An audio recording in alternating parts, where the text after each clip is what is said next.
кнігі без літар на камунікат.орг.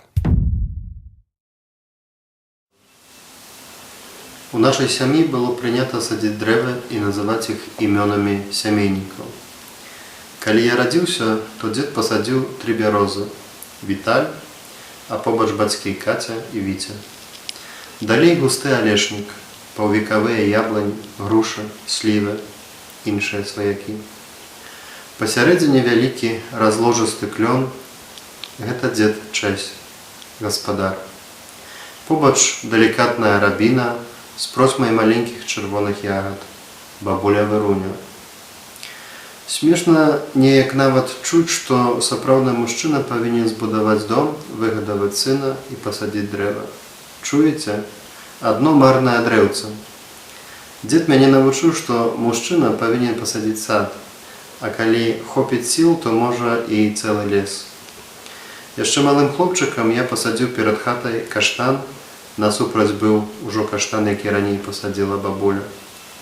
Гэты меншы ўвесь час даганяў старэйшы, і праз гадоў 10 яны спляліся прыгожую арку.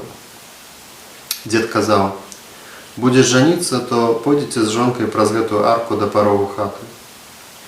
Ён гэтага часу не дачакаў, а пасля яго смерці часткова зламаўся вялікі клён.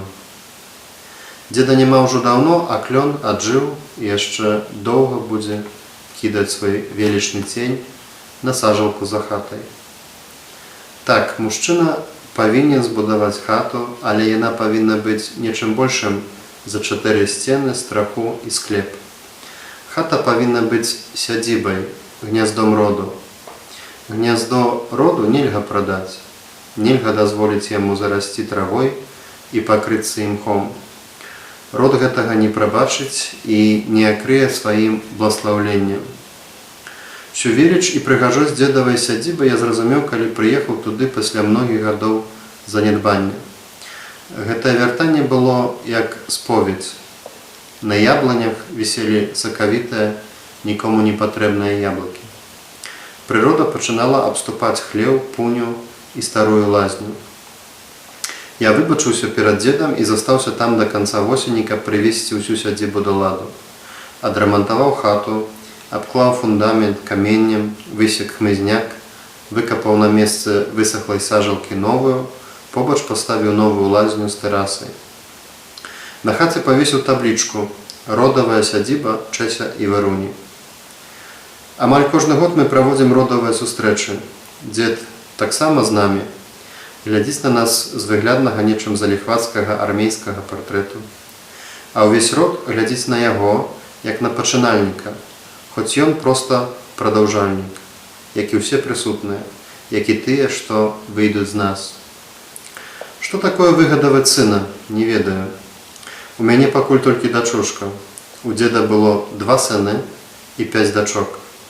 Каб род быў як дрэва, кожнаму мужчыну і кожнай жанчыне трэба як мінімум 3 лісткоў парасткаў. А чым больш, тым мацнейшы, тым больш трывалы род. А калі менш, то род можа зарасці хмызняком. Мужчына павінен пасадзіць сад, а лепш лес, каб ведаць, як зберагчы свой род. Мужчына павінен збудаваць сядзібу, каб род ведаў, дзе ягонае ядро звяно.